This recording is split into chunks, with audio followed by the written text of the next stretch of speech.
ओम नमो भगवते वासुदेवाय।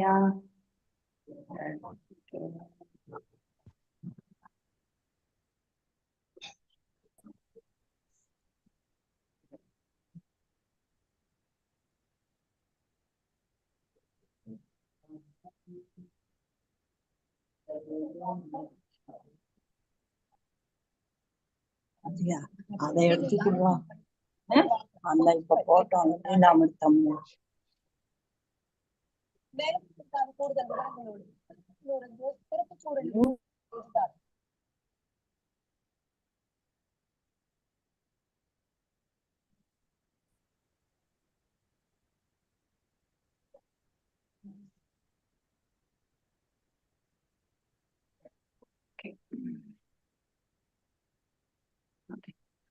ஸோ நேத்து முந்தினேத்து நான் இப்ப இங்க இருக்கக்கூடிய டெம்பிளுக்கு போறேன் இல்லையா, அவங்க ஒரு அழகான சாங் அந்த மாதாஜி சொன்னாங்க. 2 பேராகிராஃப் தான் சொல்லி கொடுத்துருக்காங்க. அந்த 2 பேராகிராஃப் மட்டும் பாடிட்டு நம்ம இந்த கிளாஸ் நீ தொடங்கலாம். ஓம் நமோ பகவதே வாசுதேவாய. ஓம் நமோ பகவதே வாசுதேவாய. ஓம் நமோ பகவதே வாசுதேவாய. ஓம் அஜ்ஞான திமிராந்தஸ்ய ஞானாஞ்சனய சலாக்கய சக்ஷுருன்மிலிதம் येन तस्मै श्री गुरवे नमः. श्री चैतन्य मनोभीष्टं स्थापितं येन भूतले स्वयं रूपा गदामह्यं तदा स्वपदान्तिकं ये कृष्णा करुणा सिन्धु दीनबन्धु जगत्पते गोपेशा गोपिकान्त राधकान्त नमस्तुते तप्त काञ्चन गौरांगी राधे वृन्दावनेश्वरी ऋषाभानुसुते देवी प्रणमामि हरिप्रिये वाञ्छकल्पतारुभ्यश्च कृपा सिन्धुभ्येव च पतितनां पावनेभ्यो वैष्णवेभ्यो नमो नमः. जय श्री कृष्ण चैतन्य प्रभु नित्यानंद श्री अद्वैत गदाधर श्रीवासदि गौर भक्त वृंदा. नमो विष्णु पादाय कृष्ण प्रेष्ठाय भूतले श्रीमती भक्ति वेदांत स्वामी निधि नामिने. नमस्ते सारस्वते देवे गौरवाणी प्रचारिणे निर्विशेष शून्यवादे पाश्चात्य देशधारिणे. जय जय श्री कृष्ण चैतन्य प्रभु नित्यानंद श्री अद्वैत गदाधर श्रीवासदि गौर भक्त वृंदा. हरे कृष्णा कृष्ण कृष्ण हरे हरे हरे रामा राम रामा हरे हरे. நம்ம இன்னைக்கு பகவத்கீதா பிரபுபாதா லீலாமிருதம் வால்யூம் 1 7வது சாப்டர் 1954 இல்லையா? ஆமா. முன்ஷி இப்ப அவரு ஜான்சிக்கு திரும்பி வர்றார் இல்லையா? சைத்தன்ய பாடுறேன் ஒரே நிமிஷம். சைத்தன்ய மகாபிரபுடைய விக்கிரகத்தை எடுத்துக்கிட்டு வரார் இல்லையா? அதுதான் நாம படிக்க வேண்டியது.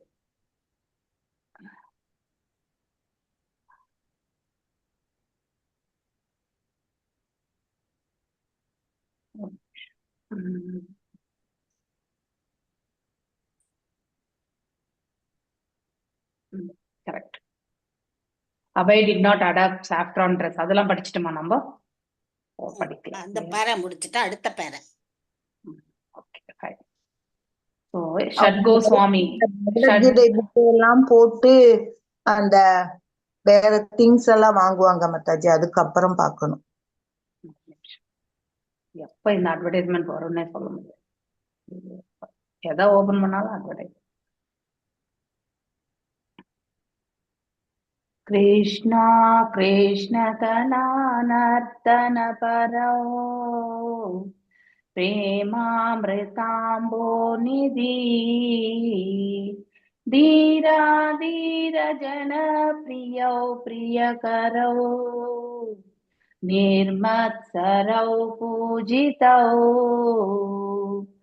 कृष्णा कृष्ण कृष्णा कीर्तन गण परौ प्रेमामृताम्बो निधि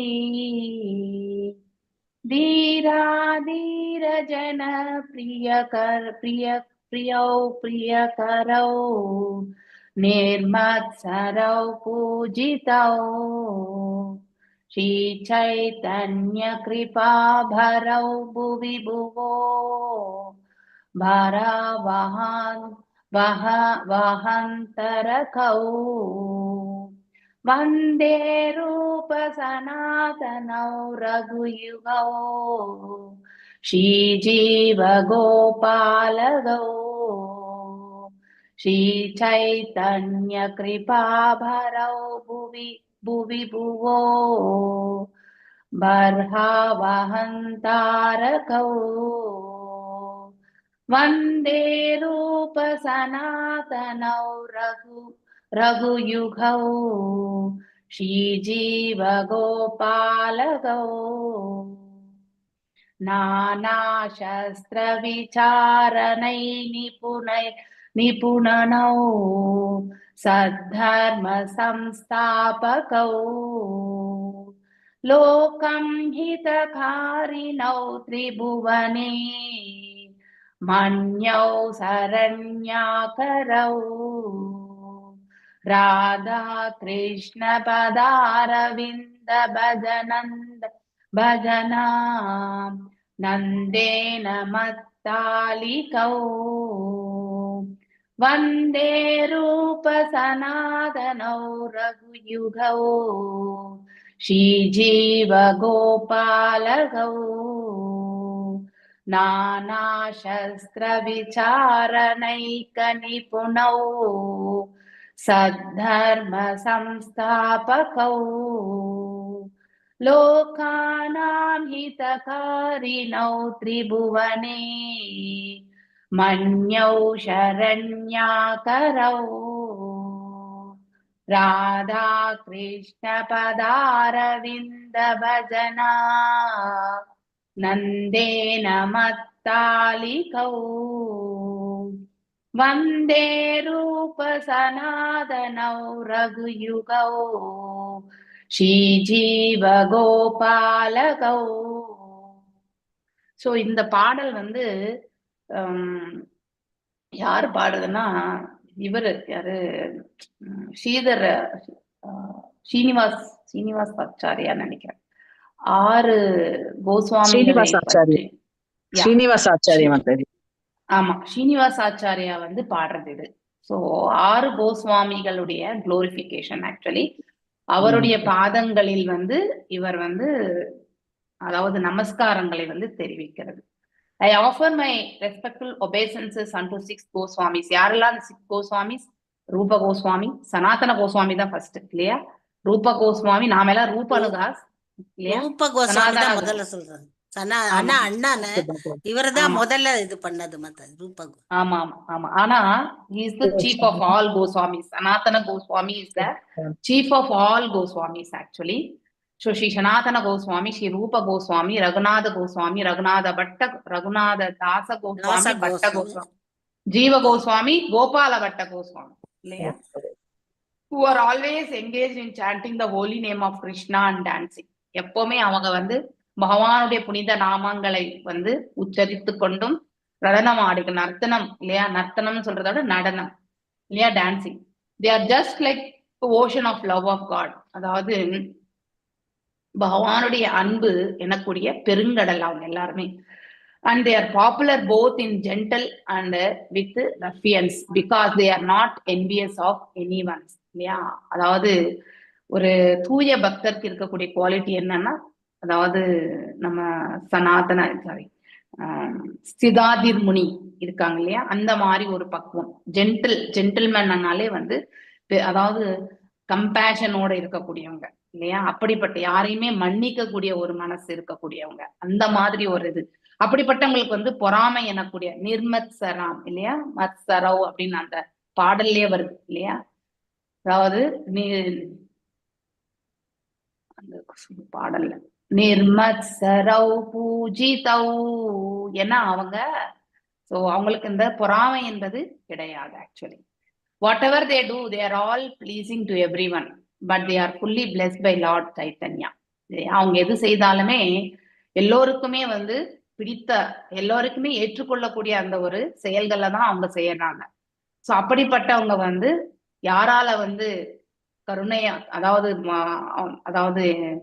யாரால வந்து சொல்லுவாங்க அனுகிரகிக்கப்பட்டிருக்காங்கனாக்கா லார்ட் சைத்தன்ய மகாபிரபுவால அவங்க அனுகிரகிக்கப்பட்டிருக்காங்க. Thus they are engaged in missionary activities. So இந்த அதாவது மிஷனரி ஆக்டிவிட்டிஸ் என்னும்போது இந்த சமுதாயம் இல்லையா, நம்ம அவங்களுடைய ஆர்கனைசேஷன் இல்லையா, ஸோ ஒரு சம்பிரதாயத்தின் கீழே இருந்து அவங்க வந்து செயல்பட்டு இருக்காங்க. எதற்காக அவங்க இந்த செயல்ல ஈடுபட்டிருக்காங்க? நம்மள மாதிரி கட்டுண்ட நிலையில இருக்கக்கூடிய எத்தனையோ ஆத்மாக்களை வந்து கரை சேர்க்கணும். இந்த பௌதீக கடல்ல இருந்து வந்து கரை சேர்க்கறதுக்காக தான் அவங்க இந்த செயலில் வந்து ஈடுபட்டிருக்காங்க. பக்தி இல்லையா, பக்தி இயக்கத்துல வந்து அவங்க தங்களை வந்து ஈடுபடுத்தியிருக்காங்க. மேலும் இன்னொரு முறையுமே வந்து இப்போ ஸ்ரீனிவாசாச்சாரியா மீண்டும் வந்து நிஷத் கோஸ்வாமிகளுக்கு நமஸ்கரிக்கிறார். எதற்காகன்னா, are very expert in scrutinising studying all revealed scriptures. அதாவது வேத சாஸ்திரங்கள் எல்லாமே வந்து எவ்வாறு புரிந்து கொள்ள முயற்சி செய்யணும் அப்படிங்கறத வந்து இங்க சொல்லப்பட்டிருக்க விதத்துல இருந்து நாம புரிஞ்சுக்கணும். அதாவது வேதங்கள் எந்த நோக்கத்திற்காக எவ்வாறு வந்து அதை வந்து நம்ம புரிந்து கொள்ளணும்ன்றதுக்காக சொல்லப்பட்டிருக்கிறதோ அவ்வாறே புரிந்து கொள்ள முயற்சி செய்யணும். சோ நம்முடைய கற்பனையால வேதங்களை வந்து உணர்ந்து கொள்வதற்கான முயற்சி கண்டிப்பாக செய்யக்கூடாது. அவர்கள் எக்ஸ்பர்ட் அதுல இல்லையா, சோ நிபுணராக இருக்கக்கூடியவர்கள். சோ அதனால அவங்களுக்கு என்ன, அந்த வேத சாஸ்திரங்களை எல்லாம் அவங்க அவ்வாறு புரிந்து கொள்வதால் என்ன பயன் அப்படின்னு பார்க்கும்போது, இந்த நித்தியமான, அதாவது இந்த பிரபஞ்சத்துல வந்து நித்தியமான இந்த தர்மீகமான இருக்கக்கூடிய கொள்கைகளை எல்லாமே அவங்க வந்து நிலைப்படுத்தணும். அதுதான் அது எல்லாமே இந்த பிரபஞ்சத்துல வாழக்கூடிய மனிதர்களுக்கு வந்து நன்மை பயக்க வல்லது. அதனால் அவர்கள் வந்து கௌரவிக்க, இந்த உலகம் மாத்திரம் கிடையாது, 3 உலகத்திலுமே அவங்க வந்து கௌரவிக்கப்பட்டிருக்கிறார்கள். அதனால நாம் எல்லாருமே வந்து அப்படிப்பட்டவங்களுடைய, மேலும் அவர்கள் வந்து யாருடைய, அதாவது நாம எல்லாரும் யாருக்கு வந்து நம்ம ஷெல்டர் ஆகணும், யார் கீழே வந்து நம்ம ஷெல்டர் ஆகணும்னா கோபிஸ் கீழே தான் நம்ம ஷெல்டர் ஆகணுமே. ஸோ ரூபானுகா அப்படிங்கிறது அவரும் ஒரு மஞ்சரி இல்லையா. ஸோ ஒவ்வொருத்தருமே ஒரு ஒரு மஞ்சரி கோபி அந்த மாதிரிதான் நம்ம ஆச்சாரியார் எல்லாமே இந்த இடத்துல வந்திருக்கு. ஈவன் ஸ்ரீ வைஷ்ணவத்துல எடுத்துட்டா கூட அதே மாதிரிதான் ஸ்ரீ சுக்திகள் தான்.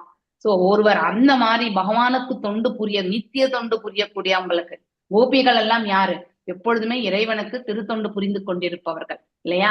நாம எல்லாம் நம்முடைய குருமார்கிட்ட வந்து குருமாராகிட்ட நம்ம தஞ்சம் அடைந்திருக்கோம். ஆனா உண்மையில அவர் யாரிடத்துல தஞ்சம் அடைந்திருக்கார்? அவருடைய குரு அப்படி போகும்பொழுது கடைசியில வந்து கோபிகள் தான். சோ அந்த மாதிரி கோபிஸ், சோ ரூபானுகா இல்லையா, சனாத்தன், இவங்க எல்லாருமே வந்து ஒரு மஞ்சரிஸ். சோ அப்படி அவங்க கிட்ட எல்லாமே தஞ்சம் அடைந்தவங்க தான் நம்மளுடைய குருவுக்கு அந்த மாதிரி போகும்பொழுது. சோ இந்த சர்வெண்ட் ஆஃப் த சர்வெண்ட் அந்த மாதிரி தான் நம்ம தஞ்சம் அடையணும். சோ ஹரே கிருஷ்ணா.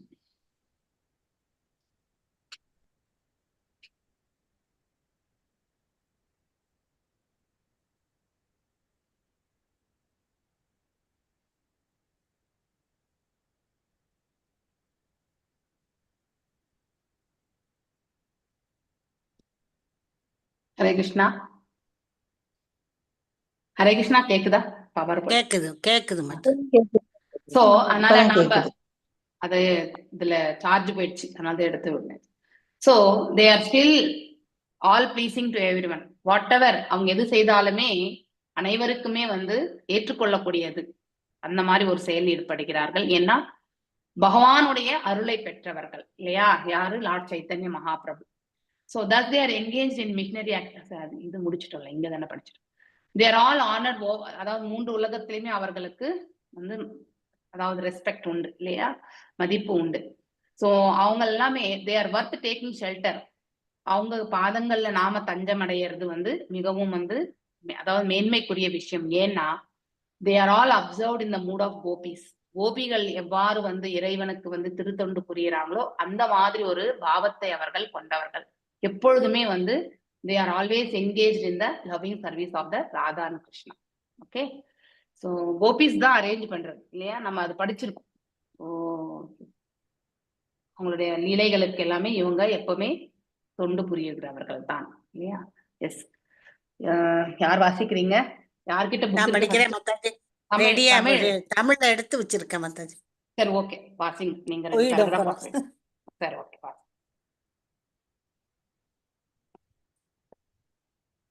இது எல்லாமே ஈஸியா தான் இருக்கு, நம்ம நிறைய இதுல எக்ஸ்பிளனேஷன் கூட இருக்காது, கதை மாதிரி தான் இருக்கு இப்ப வர்றது. வாசி. Abhay did not adapt the saffron dress of. படிக்கட்டுமா மத்தாஜி? படிங்க, அப்பையில இருந்து படிங்கன்னு சொல்லிட்டு 1954 டிசம்பரில் திருமதி முன்ஷி 5000 ரூபாய் திரட்டத் தவறியதை குறிப்பிடும் வகையில் அபை எழுதினார். அன்புள்ள பக்தி வேதாந்த ஜி, அவர் எழுதினார், நீங்கள் அங்கு ஏற்பாடு செய்ய விரும்பினீர்கள், ஆனால் உங்களால் முடியவில்லை. ஆனால் எனக்கு மகிழா சமிதி என்ற இந்த நிறுவனம் உள்ளது, அதை ஏன் என்னிடம் கொடுக்கக்கூடாது? அபை எதிர்க்கும் மனதுடன் இருந்தான். ஆளுநரின் குடும்பத்தினர் எதிர்த்தாலும் நீதிமன்றத்தில் நன்றாக நிற்கும் ஒரு நல்ல வழக்கு அவருக்கு இருப்பதாக அவருக்கு அறிவுரை கூறும் வழக்கறிஞர் நண்பர்கள் இருந்தனர். மத கட்டிடங்களை மதிக்கும் இந்தியாவின் பாரம்பரியம் அவர் பக்கம் இருந்தது. அபை திருமதி முன்ஷிக்கு பதிலளித்தார். தன்னை பக்தர் கழகத்தின் நிறுவனர் என்று அறிமுகப்படுத்தி கொண்டார். இவர் கழகத்தின் இலக்கை விளக்கினார். அவருடைய பிராஸ்பெக்டஸின் நகலை இணைத்தார். மேலும் பல முக்கிய நபர்களின் அறிக்கைகளை வழங்கினார். டாக்டர் ராஜேந்திர பிரசாத், ஸ்ரீ சீதாராம், ராஜா மகேந்திர பிரதாப் மற்றும் அவரது கணவர் ஸ்ரீ KM முன்ஷி, பக்தர்கள் சங்கம் கழகத் தலைவர் அண்மையில் மதுராவில் மாண்புமிகு கவர்னர் திரு முன்ஷி அவர்களிடமிருந்தே 100 ரூபாய் நன்கொடையாக பெற்றதாகவும் அவர் குறிப்பிட்டார். ஜான்சியில் வேலை மெதுவாக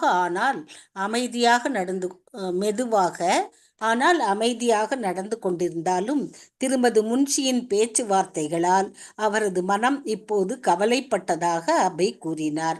பாரதி பவனில் தான் ஆக்கிரமித்திருப்பதை பற்றி யாருக்கும் அழுத்தம் கொடுக்க வேண்டாம் என்று அவர் கேட்டுக்கொண்டார். இருப்பினும் அவர் ஒப்புக்கொண்டார். நீங்களோ அல்லது உங்கள் முகவர்களில் எவரேனும் முயற்சி செய்தால் அழுத்தம் அதிகமாக இருக்கும். அந்த ஒப்பீட்டில் நான் ஒரு தேவையற்றவன். அபை தனது லீக்கின் விவரங்களை முன்வைப்பதன் மூலம் மகிழா சமிதியை விட அவர் ஒரு சிறந்த காரணம் என்பதை அவர் புரிந்து கொள்வார் என்று நம்பினார். அவர் பகவத்கீதையின் 4வது அத்தியாயத்தின் முதல் 3 வசனங்களை மேற்கோள் காட்டினார். இதில் கிருஷ்ண பகவான் பக்தி யோகத்தின் பண்டைய விஞ்ஞானம் எவ்வாறு பரம்பரை மூலம் பெறப்படுகிறது, ஒரு ஆசிரியரிடமிருந்து அடுத்தவருக்கு வாரிசு வரிசை முறை மற்றும் பார்ப்பதற்கு மன்னர்கள் எவ்வாறு பொறுப்பு என்பதை விவரிக்கிறார். கிருஷ்ண உணர்வு அனைவரின் நன்மைக்காக பரவுகிறது. பகவத்கீதையின்படி ஆயிரக்கணக்கான மனிதர்களில் ஒரு சிலர் மட்டுமே சுய உணர்தலுக்காக முயற்சிப்பதால் பக்தர் சங்கம் அதன் உறுப்பினர்களை சுய உணர்தலில் ஈடுபடுவதால் அவர் ஒரு முக்கியமான மற்றும் அரிய சேவையை வழங்குகிறார் என்றும் அவர் வாதிட்டார். அவர் அந்த பகுதியைச் சேர்ந்த சில 15 சன்னியாசிகளுடன் திருமதி முன்ஷியை சந்திக்க முன்வந்தார். மேலும் அவர் அவர்களுடன் ஒத்துழைத்து கழகத்தின் முக்கியத்துவத்தை புரிந்து கொள்ளுமாறு பரிந்துரைத்தார். பக்தர்கள் கழகம் அனைத்து வகுப்பினருக்கும் பயனளித்து வந்தது. பகவத்கீதையில் ஸ்ரீ கிருஷ்ணர் கூறியது போல் தாழ்ந்த பிறவியில் உள்ள ஒருவனும் பரம இறைவனின் அடைக்கலத்தை அடைய முடியும். ஆனால் மகிழா சமிதி சாதி, மதம், நிறம் மற்றும் பாலினத்தின் உடல் சார்ந்த கருத்துக்களை அடிப்படையாக கொண்டது என்று அபை சுட்டிக்காட்டினார். எனவே அது ஒரு முக்கிய காரணமாக இருக்க முடியாது. ஒரு உன்னதமான மற்றும் நன்கு பாராட்டப்பட்ட காரணத்திற்காக ஏற்கனவே பயன்படுத்தப்பட்டு வரும் ராதா நினைவிடத்தை ஆக்கிரமிக்க முயற்சிக்க வேண்டாம் என்று திருமதி முன்ஷியிடம் கேட்டு அபை மூடினார். அவர் கையெழுத்திட்டார். AC பக்தி வேதாந்தா நிறுவனர் மற்றும் செயலாளர் பக்தி கழகம் அவர் ஒரு சூழ்ச்சியில் ஈடுபட்டிருப்பதை அறிந்த அபை தனது எண்ணங்களை ஒருங்கிணைத்து பாரதி பவனை சுற்றியிருந்த முக்கியமான நிகழ்வுகளை கோடிட்டு காட்டும் குறுகிய வரலாறு காகிதத்தில் எழுதினார். குறுகிய வரலாறு நீங்க யாராவது வேற யாராவது வாசிக்கிறீங்களா? ஹரே கிருஷ்ணா. இந்த ஒரு ஷார்ட்ல பாத்தீங்கன்னாக்கா அவர் கல்கட்டால இருந்து வந்தாரு, ஜான்சிக்கு வராரு, சைத்தன்ய மகாபிரபுடைய விக்கிரகத்தை எடுத்துட்டு வராரு, அச்ச விக்கிரகத்துல இருக்கிறத. சோ அந்த ராதா மெமோரியல்ல பாரதி பவன்ல அதை வைக்கணும் அப்படின்னு நினைக்கிறாரு. ஆனா இங்க வரும்பொழுது இங்க எல்லாமே வேறுபாடு நிலையா இருக்குது. சோ அந்த பாரதி பவனை அதாவது மகிழா சமிதிக்கு வந்து வேணும். அப்போ கவர்னரா இருந்த அந்த முன்ஷியுடைய வைஃப் இல்லையா, அவங்க வந்து அதை எப்படியாவது வாங்கணும். சோ அப்படின்னா இவர் செய்து கொண்டிருக்கக்கூடிய இந்த பக்தி காரியத்தினால அவ்வளவு சிறப்பா வந்து சீக்கிரத்துல வந்து பலன் எதுவும் வரப்போறது இல்ல. அட்லீஸ்ட் மகளிர் சங்கத்துக்காவது இது வந்து உதவட்டும்னு சொல்லிட்டு அவங்க வந்து, அதாவது பௌதீக நன்மைக்காக அவங்களுடைய ஏற்பாடு. ஆன்மீக நன்மை, அதாவது ஆன்மீகத்துல எப்பவுமே நம்ம எதை விதைத்தாலுமே இமீடியட்டா அதுக்கு ரிசல்ட் வராது. இட் வில் டேக் டைம் இல்லையா? ஆனா உடனடியாக பௌதீகத்துல நமக்கு வந்து ஒன்று எஸ் ஆர் நோ அப்படிங்கிற அந்த பலன் வந்து கண்டிப்பா தெரிஞ்சிடும் இல்லையா? சோ இவங்க அந்த முன்ஷியோடைய வைஃப் வந்து எப்படியாவது இதை பண்ணணும், இவர் செய்து கொண்டிருக்கக்கூடிய செயலால வந்து பெரிய பெனிஃபிட் வந்து அவ்வளவு சீக்கிரத்துல வந்து வராது அப்படிங்கறது எல்லாமே அவங்களுடைய வாதம். அட்லீஸ்ட் இதை வந்து நாம மகிழா சமிதிக்கு வந்து கொடுத்தா அது வந்து உபயோகமாகும்னு சொல்லிட்டு. ஆனா பிரபுபாதர் வந்து தன்னுடைய இயக்கத்துல வந்து எந்த ஜாதி மத எந்த வேறுபாடுமே கிடையாது, எல்லோருமே ஒன்று யுனைடெட். இப்போ எப்படி பங்களாதேஷ்ல வந்து ஒரு அறிக்கையும் கொடுத்திருக்காங்க இல்லையா நம்ம இஸ்கான் இயக்கம், அந்த யார் அங்கே வந்து அதாவது ஜெயில போட்டிருக்காங்க இல்லையா, அவரை வந்து ஆல்ரெடி சில மாதங்களுக்கு முன்னாடியே வந்து டியூ டு சம் டிசிப்ளின் அந்த இதுல வந்து இஸ்கான்ல இருந்து அவங்கள வந்து நீக்கி இருக்காங்க. அவரோட சேர்ந்து 3 பேர், அவரையும் சேர்த்து 3 பேரை வந்து அந்த இயக்கத்துல இருந்தே எடுத்திருக்காங்க டியூ டு சம். ஏன்னா பொலிட்டிக்கல் இன்டர்ஃபரன்ஸ், நம்முடைய ஓன் கோட்பாடுகள் எல்லாம் எப்பவுமே ஒரு, அதாவது இந்த ஸ்தாபகம் எப்படின்னா எல்லாருமே ஒன்றாக இணைக்கணும், ஜாதி மத வேறுபாடு கிடையாது, பக்தி பண்ணு, இறைவன் ஒருத்தர், அந்த ஒரு இதுதான், பகவத்கீதையை கத்துக்கோ, பாகவதம் செய் அப்படிங்கிற ஒரு இதுதான் கொண்டு வருவாங்களே தவிர அரசியல் இதுல எல்லாமே இஸ்கான் இயக்கம் எங்குமே வந்து ஈடுபடுறது கிடையாது. ஏன்னா it is under the governing பாடி இல்லையா? சோ அதன் பிரகாரம் தான் ரூல்ஸ் ரெகுலேஷன்ஸ் எல்லாம் ஃபாலோ பண்ணணும். ஆனா இவங்க 3 பேர் I think they are involve இந்த அங்க பங்களாதேஷ்ல இருந்த இதுல வந்து அவங்க ஈடுபட்டு இருந்திருக்காங்க. சோ அதனால அந்த அவங்க அவங்க எதனால வந்துனாக்கா அவங்களுடைய அந்த ஆரஞ்சு கொடி வந்து அவங்களுடைய தேசிய கொடியை காட்டிலும் மிக உயர்வாக பறக்க விட்டதற்காக, சரி நாம எந்த இடத்துல இருக்கிறோமோ அதற்கேற்றவாறு நம்முடைய செயல்களை நாம பக்குவமா எடுத்துட்டு போகணும் இல்லையா? சோ இப்படி இந்த, அதாவது முகமதியர்கள் இருக்கக்கூடிய அந்த பர்டிகுலர் இடங்கள்ல, ஃபார் எக்ஸாம்பிள் சவுதி அரேபியா இதெல்லாம் நம்ம பாத்தீங்கன்னாக்கா அங்க அவங்களுடைய இது டாமினண்டா இருக்கும். அந்த இடத்துல எல்லாம் நாம நம்முடைய இது வந்து யூஸ் பண்ண முடியாது. ஈவன் நம்ம தாரணி மாதாஜி பாத்தீங்கன்னாக்கா அவங்க வாட்ஸ்அப் கால் கூட வந்து பண்றது ரொம்ப ரொம்ப கஷ்டம். They can't do certain things actually. அந்த மாதிரி ஒரு சுச்சுவேஷன்ஸ். ஓகே, சோ அப்படி அந்த இடத்துக்கு தகுந்த மாதிரி தான் நாம வாழ்ந்து ஆகணும். ஸோ இவங்க அங்க போயிட்டு நம்மளுடைய இதை வந்து நாம கண்டிப்பா இப்ப இந்தியா மாதிரி சுதந்திரமா இருக்கும், இந்தியா மாதிரி சுதந்திரமா யாராலுமே எந்த இடத்துலயுமே இருக்கவே முடியாது. ஸோ இந்த மண்ணினுடைய பெருமையை வந்து புரிஞ்சுட்டவங்க, ஸோ இந்த மண்ணுல இருந்து கொண்டு வாழ்ந்து பக்தியை வந்து மேன்மைப்படுத்திட்டு அவங்களுடைய வாழ்க்கையை நன்னிலைப்படுத்திக்கணும்னு நினைக்கணும். ஏன்னா அந்த அளவுக்கு கலாச்சாரத்தை வந்து வேரூண்டு இருக்கக்கூடிய ஒரு ஸ்தலம் இது இல்லையா? நம்ம எத்தனையோ ஜாதி மதங்கள் எல்லாமே நம்ம பிரிந்திருந்தாலும் வேற்றுமையில் ஒற்றுமை காணக்கூடிய அந்த பக்குவத்தை பெற்றவர்கள். அதுதான் பரத கண்டத்தினுடைய கலாச்சாரம். சோ அதனால இப்போ யாருமே அந்த சைனிங் பெட்டிஷன் அந்த மாதிரி யாராவது உங்களுக்கு வந்து அனுப்புனாங்கன்னா அதுக்கு நீங்க எதையுமே நீங்க கண்டிப்பா ரெஸ்பாண்ட் பண்ண வேணாம்னு உங்க எல்லாருக்குமே நான் வந்து சொல்றேன். யாருக்காவது உங்களுக்கு தெரிஞ்சவங்களா இருந்தாலுமே நீங்க வந்து யூ ப்ளீஸ். அதனாலதான் எல்லா குரூப்லயுமே இஸ்கான் இயக்கத்தினுடைய அந்த இது வந்து நோட்டீஸ் வந்து கண்டிப்பா எல்லாத்துலயுமே ஷேர் பண்ணிருக்கிறோம் இல்லையா? இன்னைக்கு ஒரு ஃபேஸ்புக் லிங்க் கூட வந்து ரொம்ப கிளியரா சச்சிதானந்த பிரபு ஷேர் பண்ணியிருக்காரு. அதை கூட நான் சென்னையில ஷேர் பண்றேன். அதை எடுத்து நீங்க எல்லா அட்மின்ஸுமே உங்களுடைய எல்லா குரூப்ஸ்லயுமே போட்டுடுங்க. ஏன்னா எல்லாருக்குமே தெரிய வரணும் எதற்காகன்ட்டு. பிளைண்டா வந்து நாம எதையுமே வந்து சப்போர்ட் பண்ண கூடாது இல்லையா? இது ஒண்ணு நம்ம ஞாபகம் வச்சுக்கணும். இப்போ நம்ம பிரபுபாதர் வந்து அந்த மாதிரி ஒரு கோட்பாடு, எதுக்கு நான் இந்த ஸ்டோரி சொல்ல வேண்டியதுன்னா, இப்போ இஸ்கானுடைய கோட்பாடே வேறு. சோ எந்த ஒரு பர்டிகுலர் இதுக்காக பொலிட்டிக்கல் சோசியல் இதுக்கெல்லாமே அவங்க வந்து அப்பாற்பட்டவங்க. அவங்களுக்கு தெரிஞ்சது பக்தி இல்லையா? பகவான் பக்தி, நம்ம சமுதாயத்தை வந்து அந்த பக்தி பாதையில எடுத்துட்டு போகிறது, அவ்வளவுதான். அது தவிர்த்து வேற எதுவுமே கிடையாது. ஒரு நல்ல ஒரு நாகரிகம் அறிந்து பழக வேண்டிய ஒரு மனிதன் எவ்வாறு நாகரிகத்தை உணர்கின்றான் இல்லையா, அந்த ஒரு பக்குவத்தை தான் நமக்கு கொடுக்குறாங்க. நாம் எல்லாம் நாகரிகம் என்ற பெயர்ல வந்து பௌதிகவாதியாகத்தான் வாழ்ந்து கொண்டிருக்கிறோம். நம்மகிட்டயும் அரக்கத்தனமான செயல்கள் எல்லாமே உண்டு இல்லையா? அது எல்லாமே ஒரு நாகரிகம் அறிந்த மனிதனிடத்தில் இருக்க வேண்டிய விஷயமே கிடையாது. நாகரிகம் அறிந்த மனிதனிடத்துல அன்பு இல்லையா, அதுக்கப்புறம் வந்து அன்போட எல்லாத்தையும் பழகிறது, அடுத்தவங்களுக்கு உதவி பண்றது, இந்த மாதிரியான ஒரு நிலை இல்லையா? ஸோ அடுத்தவர்களிடத்துல குற்றத்தை காணாம இருக்கிறது, இந்த மாதிரி நல்ல தெய்வீகமான பண்புகளை வந்து வளர்த்து கொள்றது. அது ரொம்ப ரொம்ப முக்கியமான ஒரு இது. ஸோ அததான் நம்முடைய அதுவும் சாஸ்திரிக் ரெஃபரன்ஸ்ல வந்து நமக்கு வந்து எடுத்துரைக்கப்பட்டு நாம அதை வந்து ஏற்றுக்கொள்ளக்கூடிய மனப்பக்குவத்துக்கு வரோம். பிளைண்டா நீ இதை பண்ணு அதை பண்ணு இது இப்படி சொல்லப்பட்டிருக்கு அப்படி சொல்லப்பட்டிருக்குன்னா நம்ம ஏத்துப்போமா? கண்டிப்பா கிடையாது. பௌரேஷம் இல்லையா? வேதங்கள் எல்லாம் இறைவனால படைக்கப்பட்டது, மனிதனால் படைக்கப்பட்டது கிடையாது. அதனால பௌரேஷான்னு சொல்லுவாங்க. சோ அதையெல்லாம் மேற்கோள் காட்டிதான் வந்து இந்த மகிழா சமீதினால எந்த ஒரு இதுவும் வராது. ஆனா இது வந்து அதாவது இந்த பக்தி இயக்கத்தினால வந்து எத்தனையோ குடும்பங்கள் வந்து மேன்மை அடையும், நல்லிணை பெறும் அப்படிங்கிறது தான் வந்து அவருடைய வாதம். அதுக்காக அவர் உட்கார்ந்து எழுதுறாரு. ஏன்னா பவர்ல இருக்கிறவங்களுக்கு தான் எப்பவுமே நிறைய பவர் இருக்கும் இல்லையா? அவங்க தரப்புல வந்து வின் ஆகிறதுக்கான சான்சஸ் நிறைய உண்டுன்றதுக்காக ஒரு ஷார்ட் ஹிஸ்டரியா இந்த இடத்துல எழுதுறாரு. ஆக்சுவலி எஸ் புஷ்பா மாதாஜி, இந்த பாயிண்ட்ஸ் எல்லாம் வாசிங்க நீங்க. ஹரே கிருஷ்ண மாதாஜி. குறுகிய வரலாறு. 1. 1952 அக்டோபரில் நான் ஜான்சிக்கு வந்தேன். 2. 1952 காந்தி ஜெயந்தி நாளில் கீதா மந்திரில் நான் சில சொற்பொழிவுகளை ஆற்றினேன். 3. பிரபாகர் சாஸ்திரியுடன் பழக்கம் ஏற்பட்டது. 4. பக்தர்கள் சங்கம் பற்றிய எனது யோசனை செயல்படுத்தப்பட்டது. 5. பாரதி பவனுக்கு என்னை ரேவா சங்கரிடம் அழைத்து சென்றார்.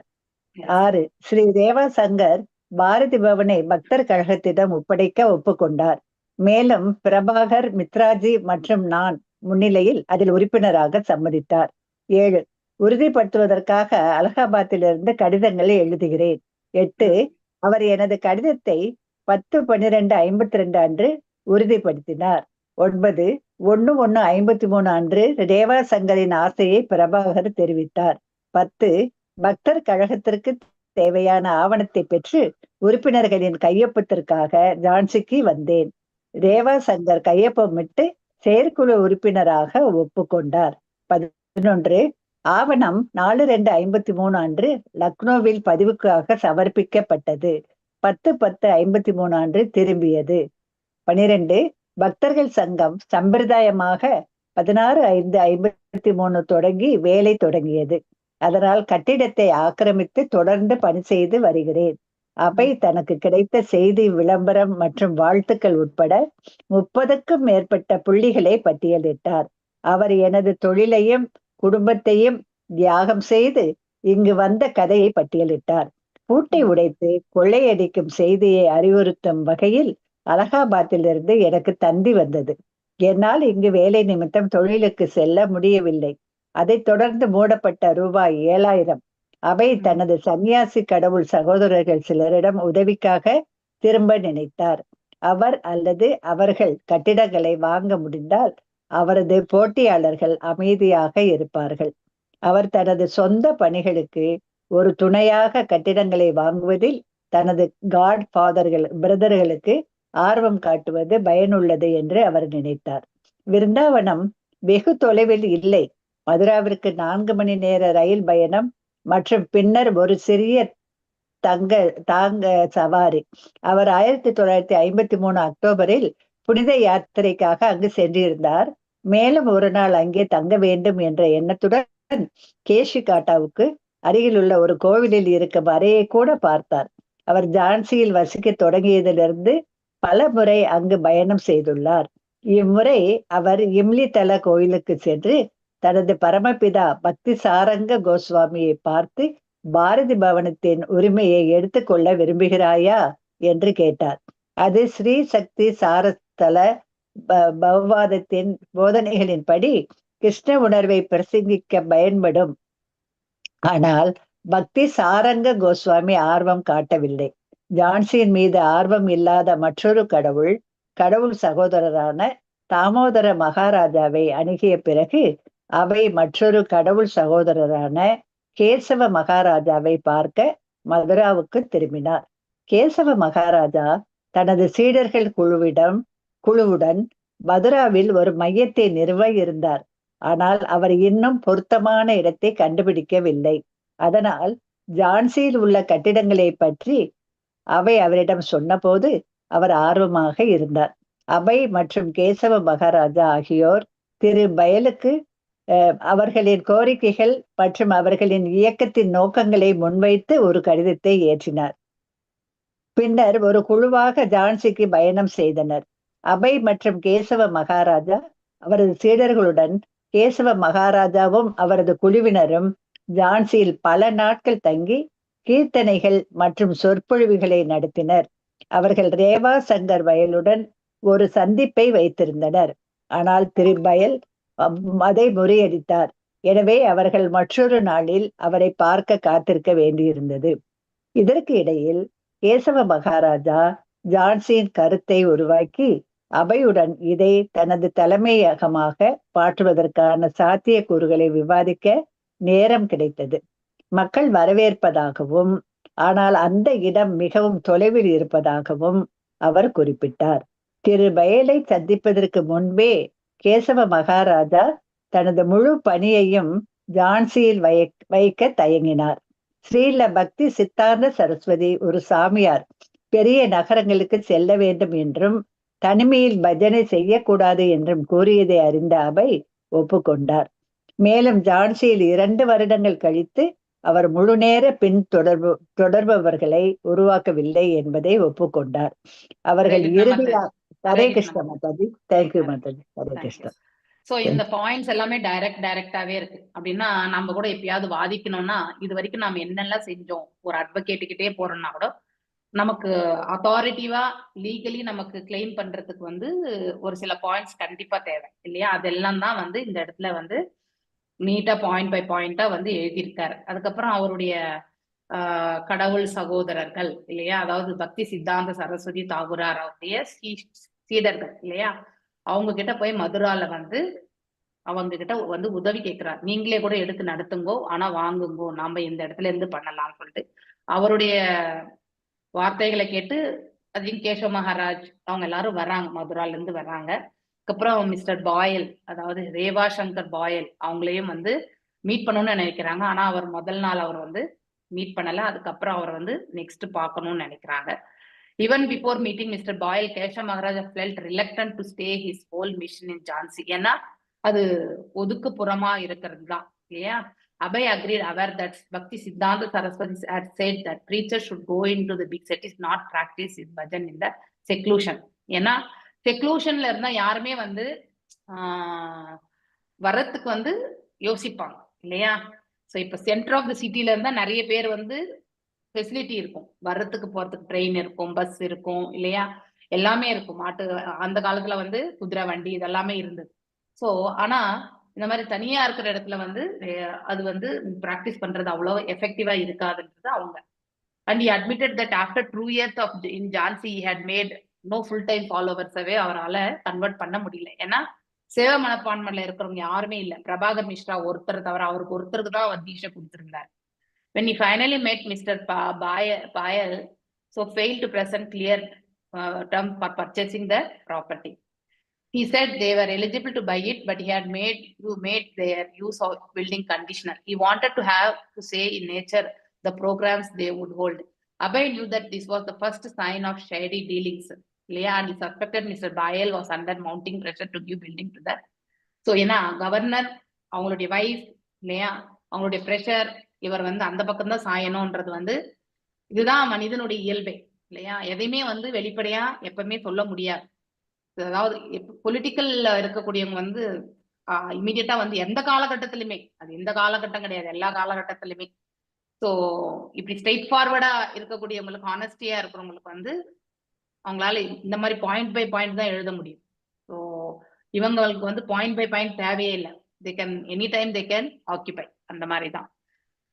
ஸோ இப்போ அவர் அப்படி நினைச்ச பிறகு அவர் என்ன பண்றாரு, Abhay knew that it was just further sign of shady dealings இல்லையா, அதாவது ஷேடினாலே வந்து தவறான ஒரு டீலிங்ஸ் தான் அதுன்றது சொல்றாரு. இ சஸ்பெக்டட் மிஸ்டர் பயல் வாஸ் அண்டர், யாருடைய ப்ரெஷர்னாலே, அவருக்கு விருப்பம் இல்லைனாலும் சில டைம்ல வந்து ப்ரெஷரால கொடுக்க வேண்டிய ஒரு நிலை இருக்கும் இல்லையா. அதனால அவர் வந்து having lost all interest decided to go back to Mathura and he invited Abhay to join.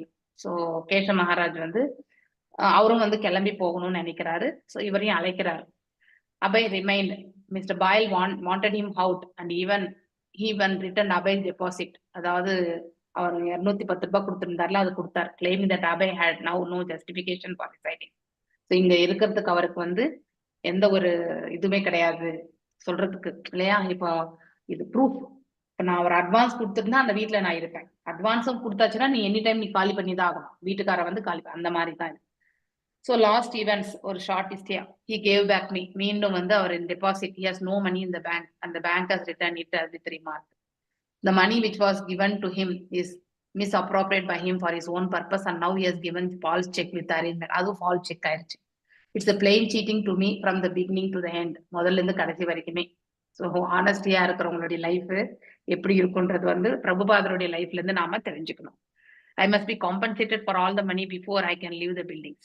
He saw it as an inscrutable will of Krishna. Events and opinions were turning against conducting a mission of Jhansi. It no longer seemed auspicious. அங்க வந்து முன்னல்ல அவருக்கு வந்து மங்களகரமா தெரிஞ்ச அந்த இது அங்க வந்து எதுவுமே இப்போ மங்களகரமான நிகழ்ச்சிகள் எதுவுமே நடக்கிற மாதிரி அவருக்கு தெரியல. I wanted to start from there. It was a nice big house. இதுதான் முதல்ல அவர் பார்த்தது இல்லையா. It was not given to me rightly, but I was using. So somehow or other she got imagination that his house is very nice. She was a governor's wife. Okay, through collector and through government officials he made pressure. இது கண்டிப்பா நடக்கக்கூடிய ஒன்றுதான். So of course there are many lawyer friends. They advise me, you do not give up. But I thought, who is going to litigate? I thought I have left my home and now I should take up litigation. No, I don't want this house. So கண்டிப்பா நம்ம வந்து வாழ்க்கையில இந்த litigation என்ற ஒரு நிலைக்கு போனா அந்த இடத்துல நம்ம கடைசி வரைக்குமே நிம்மதியா இருக்க முடியும். கோர்ட்டு கேஸ்ல அலைஞ்சின்னு இருக்கவங்க வாழ்க்கையை எப்பயாவது நம்ம கேள்விப்பட்டிருக்கோமா? இந்த மாதிரி கோர்ட்டு கேசஸ் அந்த லைஃப்ல முடியாது மாதாஜி, முடியவே முடியாது. எங்க வீட்டுடைய பர்சனலா நடந்ததே சொல்றேன் நான். எங்க பாட்டியுடைய நிலம். அது எப்படின்னா அது எங்க பாட்டி அவங்களுடைய அக்கா 2 பேருமே அண்ணன் தம்பிங்களுக்கு தான் கல்யாணம் பண்ணி கொடுத்தோம். ஸோ அதுல வந்து பார்க்கும்பொழுது இந்த பாக பிரிவினைன்னு வரும்பொழுது ஸோ எங்க பாட்டி அண்ணாவுடைய வயசு, அவங்களுடைய அக்கா வந்து அதாவது மாத்தி தான் கல்யாணம் பண்ணி கொடுப்பாங்க. அது என்னவோ தெரியாது. பெரியவங்களுக்கு பெரியவங்க, சின்னவங்களுக்கு சின்னவங்க கொடுக்க மாட்டாங்களாம். தட் இஸ் அது என்னவோ ஆஸ் பர் சாஸ்திரம் அந்த மாதிரி.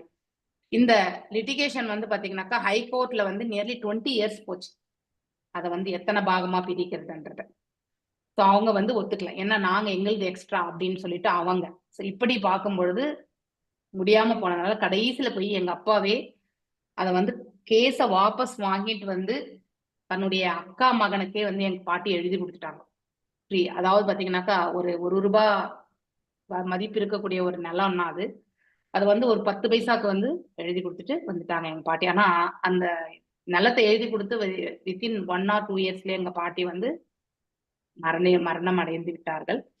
ஆனா அந்த ஃபீலிங் அவங்களுக்கு இருந்தது. ஏன்னா காலை பொழுது போனா வயலுக்கு போய் அங்க வந்து நிறைய வேலை செஞ்சு அங்க இருந்து எடுத்துட்டு வந்து மார்க்கெட்டுக்கு போட்டு இந்த மாதிரி எல்லாம் கடின உழைப்பாளி எங்க பாட்டி. நாங்க விவசாய குடும்பத்தை சேர்ந்தவங்க தான். ஸோ அப்படி அந்த மாதிரி ஒரு செயல் கடைசி வரைக்குமே எந்த ஒரு பிபி சுகர் அதெல்லாம் எதுவுமே கிடையாது எங்க பாட்டிக்கு. ரொம்ப ஆரோக்கியமா இருந்துட்டு கட்ட உடம்பு அப்படி இருந்துட்டு போனவங்க. இந்த லிட்டிகேஷன் அதனால எந்த நிம்மதியுமே கிடையாது. ஸோ அந்த 20 வருடங்கள் கோர்ட்டுக்கு போய் வந்ததுதான் மிச்சமே ஆச்சு ஒழிய இவங்க அப்பீல் பண்ணுவாங்க, மறுபடியும் இவங்க போடுவாங்க, மறுபடியும் அப்பீல் பண்ணுவாங்க, கோர்ட்டு வாய்தா வரும். அதாவது வக்கீலுக்கு மட்டும்தான் காசு போனதா மிச்சமே ஒழிய இவங்க 2 குடும்பமும் முன்னேறினதா சரித்திரமே கிடையாது. இந்த நிலத்துல வர்றதுல பாதி அந்த கோர்ட்டு கேஸுக்கு தான் போகும். ஸோ அதனால அந்த 20 வருடம் நான் அப்ப ரொம்ப சிறு பிள்ளையா இருந்ததுனால எனக்கு ஒரு 10 வயசு 15 வயசு கூட இல்லை எனக்கு அப்போ. ஸோ அதை பத்தி நான் ஞானம் தெரியாது. ஆனா நான் பிறக்கிறதுக்கு முன்னாடி இருந்தே அது கோர்ட்டு கேஸ்ல தான் போயின்னு இருக்குன்றது மட்டும் எனக்கு தெரியும். ஸோ எந்த குடும்பமுமே வந்து உருப்படவே இல்லை இந்த கோர்ட்டு கேஸ்ல போய். ஸோ லிட்டிகேஷன் அதனால மன நிம்மதியும் கிடையாது. அதாவது முடியாதவங்கள எங்க பாட்டி இருந்து எங்க அம்மா இருந்த வீடு தான் வந்து ஜங்ஷன்னு சொல்லுவாங்க. இந்த பக்கத்துல இருந்து ரிலேட்டிவ்ஸ், அந்த பக்கத்துல இருந்து ரிலேட்டிவ்ஸ், எல்லா வில்லேஜ்ல இருந்து வந்தாக்கா எப்பவுமே வந்து வீட்டுல வந்து சமையல் நடந்துட்டே இருக்கும். ஆனா இந்த லிட்டிகேஷன் என்று வந்தப்போ எல்லாருமே நின்னுட்டாங்க. அதுக்கப்புறம் எங்களுடைய திருமணத்துக்கு கூட வந்தாங்களான்றது எனக்கு தெரியாது. ஏன்னா அந்த ரிலேட்டிவ்ஸ் அப்படி எல்லாருமே ஸ்கேட்டர்ட் ஆயிட்டாங்க. இப்போ எப்பயாவது பார்க்கும்பொழுது அந்த பழைய உறவு வந்து நம்ம என்னதான் அன்பா பேசுறதுக்கு போனா கூட அது பழைய உறவு மாதிரியே இருக்கிறது இல்லை. நாம அதை மறந்துட்டா கூட அது ரிலேஷன்ஷிப் வந்து ஒரு ஒரு என்னது பேட்ச் ஒர்க் மாதிரி தான் இருக்கும். அந்த மாதிரி தான் இருக்கு இங்க. அந்த மாதிரி ஒரு அந்த மனசுதான் வரும் இல்லையா? சோ ஒரு அன்பு என்பது ஒரு ஃப்ளோல வந்தாதான் அது அன்பு கடைசி வரைக்கும் எடுத்துட்டு போக முடியும். ஆனா ஒரு முறை வந்து மனஸ்தாபங்கள் என்று வந்த பிறகு, அதுவும் இது எந்த மாதிரி மனஸ்தாபங்கள், லிட்டிகேஷன், கோர்ட்டு கேஸ், அப்ப அந்த உறவு முறைகள் எல்லாமே வந்து பிரிஞ்சு போயிடுச்சு. கூட பிறந்தவங்களுக்கு கூட விட்டு கொடுக்குற மனப்பான்மை இல்ல பாருங்க மாதாஜி. எவ்வளவுதான் பணம் வச்சிருந்தாலும் அந்த பங்கு போடுறதுல ஏன் மாதாஜி இப்படி இருக்காங்க? சரி, ஏழையா இருக்கிறவங்க பிழைச்சு போகட்டும்னு விட்டா என்ன மாதாஜி? ஆமா, இப்ப 4 பேர் இருக்காங்கன்னா அதுல 4 பேர்ல நல்லா பழைக்கிறவங்களா இருந்தாக்கா, ஒருத்தர் இல்லைன்னா அவங்களுக்கு அதை விட்டு கொடுத்துறதுதான் பெஸ்ட். அது ரொம்ப ரொம்ப பெஸ்ட். நான் எங்க அக்காவுக்கு எல்லாத்தையும் விட்டு கொடுத்துட்டு வந்துட்டேன் மாதாஜி. கொஞ்சம் ஒரு நான் காசு கூட வாங்கல. அந்த பசங்க தான், அவங்க பேர பசங்க தான் இப்ப இருக்காங்க. குட். அட்லீஸ்ட் நம்ம அன்பா பாராட்டுறாங்க எங்க அப்படின்னு நினைச்சுதான் அதாவது எங்களுடைய பிரபுவோட சைட்ல முழு நிலத்துமே எழுதி கொடுத்துட்டு வந்துட்டாரு இவரு. சோ பகவான் கொடுத்ததுல ஏதோ நமக்கு இருக்கு, சோ அந்த நிலத்தை அண்ணனே வச்சுக்கிட்டோம்னு சொல்லிட்டு. ஆனா இப்ப அவ்வளவு சொல்லி கொடுத்து நீயே என்ன எழுதி கொடுத்தன்னு இப்ப அதையும், அதாவது இப்ப ஃப்ரீயா கொடுத்தாலும் வேல்யூ கிடையாது அப்படிங்கிற ஒரு நிலைமைக்கு வந்துச்சு. அந்த அளவுக்கு உறவுகள். இப்போ அதுதான் இந்த உறவுகளை எப்படி திருப்திப்படுத்துறதுன்றது ரொம்ப சங்கடமான ஒரு விஷயம் இல்லையா? அதனால எப்பயாவது பார்த்தா ஹாய் பாய் அப்படின்னு சொல்லக்கூடிய அந்த நிலைமைக்கு தான் நம்ம வச்சுக்கணும்ன்றதுக்காக யாருக்குமே போனே பண்றதே கிடையாது. அவ்வளவுதான். அப்படி எழுதி கொடுத்துட்டு வந்தாதான் நம்ம நிம்மதியா நல்லாவே இருக்கும் மாதாஜி. நல்லா இருக்கும். ஆனா எழுதி கொடுத்துட்டு வந்து நாம நிம்மதியா தான் இருப்போம். அதை பார்த்தாலும் அவங்களுக்கு கஷ்டம். என்ன பண்றது இல்லையா? இவர் இங்க இது எதுக்கு சொன்னா, இங்க பிரபுபாதர் ஐ டோன்ட் வாண்ட் திஸ் ஹவுஸ் அப்படின்னாரு இல்லையா? அதுதான் உண்மையான ஒரு, அதாவது ஒரு ஆனந்தம் மற்றும் வந்து அன்பு கொண்ட உள்ளங்கள்ல, கருணை கொண்ட உள்ளங்கள்ல வரக்கூடிய ஒன்று இந்த மாதிரியான பாவம் தான் வரும் இல்லையா? அடுத்தவங்க நல்லா இருக்கணும்ன்ற தன்னுடைய காரியங்கள் எல்லாமே அடுத்தவருடைய நலனுக்காக ஆற்றியவர் இல்லையா? சோ அவர் வந்து ஒரு தூய பக்தர். அடுத்தவங்க எல்லாருமே சமமாக பார்க்கக்கூடிய தன்மை, அதற்காக தான் அதை கேட்டார். அவருடைய தன்னுடைய சுயநலத்திற்காக கேட்கல. ஆனா அப்படிப்பட்ட ஒரு சுச்சுவேஷன் வந்து அந்த மகிழா சங்கம் வந்து எப்ப பார் வந்து இந்த இடத்த காலி பண்ணு, அதை பண்ணுன்னு தொந்தரவு கொடுத்துட்டே இருந்தா அங்க அவர் செய்யக்கூடிய அந்த பக்தி தொண்டு கூட நல்லாவே அமையாது. அந்த வைப்ரேஷன்ஸ் வந்து கண்டிப்பா இம்பாக்ட் ஆகும். அதனாலதான் பிரபுபாதர் அந்த இடம் தேவையில்லை, I don't want this house அவர் வந்து நினைச்சார். எஸ். நெக்ஸ்ட் யார் வாசிக்கிறீங்க? ஹரே கிருஷ்ணா. வேற யார்கிட்ட இருக்கு? யார்கிட்டயுமே இல்லையா? ஓகே, பிரேமா மாதாஜி வாசி. ஹரே கிருஷ்ணா மாதாஜி. அவர்கள் இறுதியாக திரு பயலை சந்தித்த போது திரு பயல் சொத்தை வாங்குவதற்கான தெளிவான விதிமுறைகளை முன்வைக்க தவறிவிட்டார். அவர்கள் கீழே எழுங்க, அப்படியே கீழே எழுங்க. அதெல்லாம் முடிச்சாச்சு. மாதாஜி படிச்சுட்டாங்கல்ல, 32 பாயிண்ட் இதை வரைக்கும் முடிச்சாங்க. நான் இதை படிச்சேன், இந்த பேராகிராஃப். இதுல இருந்து மாதாஜி அப்படியே கீழே எடுத்துட்டு வாங்க. நீங்க எங்க வரீங்க, இங்க படிச்சுன்னு இருக்கீங்க. அவங்க அது வரைக்கும் தான் படிச்சாங்க மாதாஜி. இல்ல 32 வரைக்கும் படிச்சாங்க. அவர்கள் இறுதியாக அது இல்லையா மாதாஜி? அவர்கள் நடத்தும் நிகழ்ச்சிகளின் தன்மை அதுல இருந்தா மாதாஜி. 210 ரூபாய் பாத்தீங்களா? இருங்க மேல 60 29ஆம் குறுகிய வரலாற்றில் சமீதி குறிப்பிட்டார். 29 அப்படியே முடிச்சாச்சு. 32 கீழ இருந்து வாசி. ஆனால் அபை அப்படியே இருந்தார். திரு பயல் அவரை வெளியேற்ற விரும்பினார். மேலும் பாரதி பவனில் தங்கி இருப்பதற்கு அபை இப்போது எந்த நியாயமும் இல்லை என்று கூறி அபையின் வைப்பு தொகையான 210 ரூபாயை திருப்பி கொடுத்தார். அபை தனது குறுகிய வரலாற்றில் சமீபத்திய நிகழ்வுகளை குறிப்பிட்டார். அவர் எனக்கு காசோ 00 ரூபாய் காசோலையும் கொடுத்துள்ளார். அவரிடம் எனது டெபாசிட் பணத்திற்கு பதிலாக 210 ரூபாய். ஆனால் அவரிடம் வங்கியில் பணம் இல்லை. வங்கி அதை குறிப்புடன் திருப்பி அனுப்பியுள்ளது. 30. அவருக்கு கொடுக்கப்பட்ட பணம் அவர் தனது சொந்த நோக்கத்திற்காக தவறாக பயன்படுத்தினார். இப்போது அவர் வங்கியில் ஒரு ஏற்பாட்டுடன் ஒரு தவறான காசோலையை அளித்துள்ளார். 31. இது ஆரம்பம் முதல் இறுதி வரை என்னை ஏமாற்றுவதாகும். 32. நான் கட்டிடங்களை விட்டு வெளியேறும் முன் அனைத்து பணத்திற்கும் இழப்பீடு வழங்க வேண்டும். ஆனால் அவர் அதை கிருஷ்ணரின் மறைமுக சித்தமாக பார்த்தார். நிகழ்வுகள் மற்றும் கருத்துக்கள் அவரை ஜான்சியில் பணியை நடத்துவதற்கு எதிராக திருப்பின. இனி அது சுலபமாக தெரியவில்லை. ஸ்ரீல பிரபுபாதா: நான் அங்கிருந்து தொடங்க விரும்பினேன். அது ஒரு நல்ல பெரிய வீடு. இது எனக்கு சரியாக கொடுக்கப்படவில்லை, ஆனால் நான் பயன்படுத்தினேன். அதனால் எப்படியோ இந்த வீடு மிகவும் அழகாக இருக்கிறது என்று அவள் கற்பனை செய்தாள். அவர் ஆளுநரின் மனைவி. கலெக்டரின் மூலமாகவும் அரசு அதிகாரிகள் மூலமாகவும் அழுத்தம் கொடுத்தார். எனவே நிச்சயமாக பல வழக்கறிஞர்கள் நண்பர்கள் இருந்தனர். நீங்கள் கைவிடாதீர்கள் என்று அவர்கள் எனக்கு அறிவுறுத்தினர். ஆனால் யார் வழக்காடப் போகிறார்கள் என்று நான் நினைத்தேன். நான் என் வீட்டை விட்டு வெளியேறிவிட்டேன். இப்போது நான் வழக்கு தொடர வேண்டுமா, இல்லை எனக்கு இந்த வீடு வேண்டாம் என்றார். கௌடியமத் சாமியார்கள் நீதிமன்றங்களில் பல ஆண்டுகளாக தங்கள் ஆற்றலை செலவழித்ததை அபை நினைவு கூர்ந்தார். குடும்பம் மற்றும் வணிகம் ஆகியவற்றுடன் நீண்ட காலமாக இருந்த அவரது சிக்கலை முடிவுக்கு கொண்டு வந்ததால் அவருக்கு சட்ட போராட்டத்திற்கு விருப்பம் இல்லை. அவர் சண்டையிட்டு இருக்கலாம், ஆனால் ஜான்சியின் வழியை விட்டு விலகியதை பற்றி கேசவ மகாராஜா கூறியது அவருக்கு நினைவிருக்கிறது. நிச்சயமாக முழு விஷயம் இங்கே முளைத்தது. இல்லையெனில் அபை தனது உலகளாவிய லீகை அத்தகைய தெளிவற்ற இடத்தில் நிறுவ தேர்ந்தெடுத்திருக்க மாட்டார். பெண்கள் கழகம், தியோசபி சொசைட்டி, ஆரிய சமாஜ் மற்றும் பல காரணங்களுக்காக அவர்கள் நல்வாழ்த்துக்களை பெற்றதைப் போலவே படித்த இளைஞர்களும் பெண்களும் அவரை வாழ்த்தினார்கள்.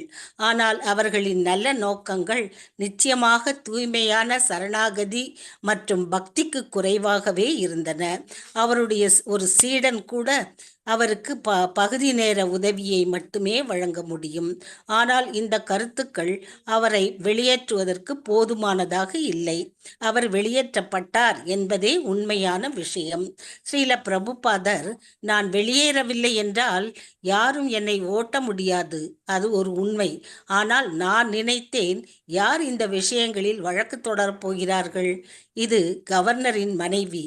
அவர் கலெக்டர் மூலம் அழுத்தம் கொடுக்கிறார்.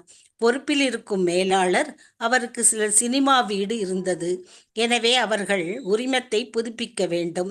மேலும் இந்த வீட்டிற்கு நீங்கள் ஏற்பாடு செய்யாவிட்டால் உரிமத்தை புதுப்பிக்க மாட்டோம் என்று ஆட்சியர் அவரிடம் அழுத்தம் கொடுத்தார்.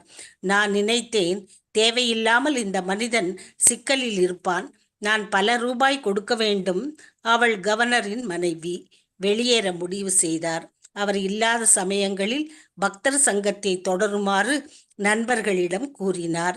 அவர் செல்வதை பார்த்து அவர்கள் வருத்தப்பட்டார்கள். இன்னும் அவரது நண்பர்கள் சிலர் கூட பெண்கள் சங்கத்தின் வேலையை வெளிப்படையாக பாராட்டினர்.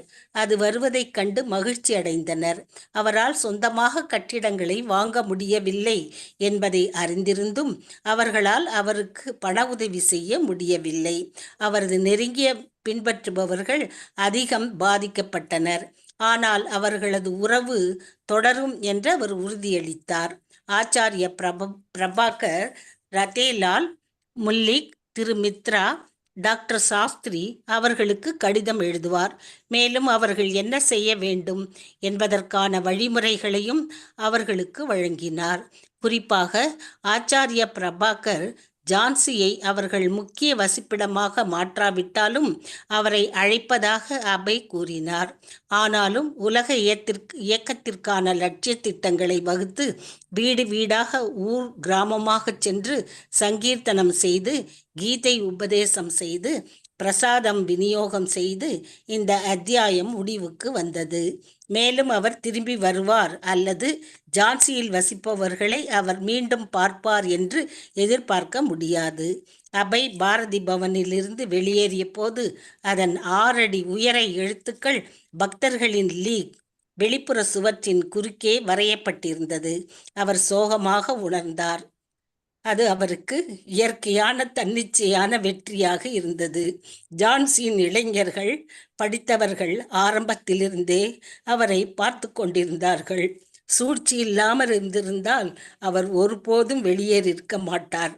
ஆனால் தனக்கு உண்மையான விருப்பம் இல்லை என்று உணர்ந்தான்.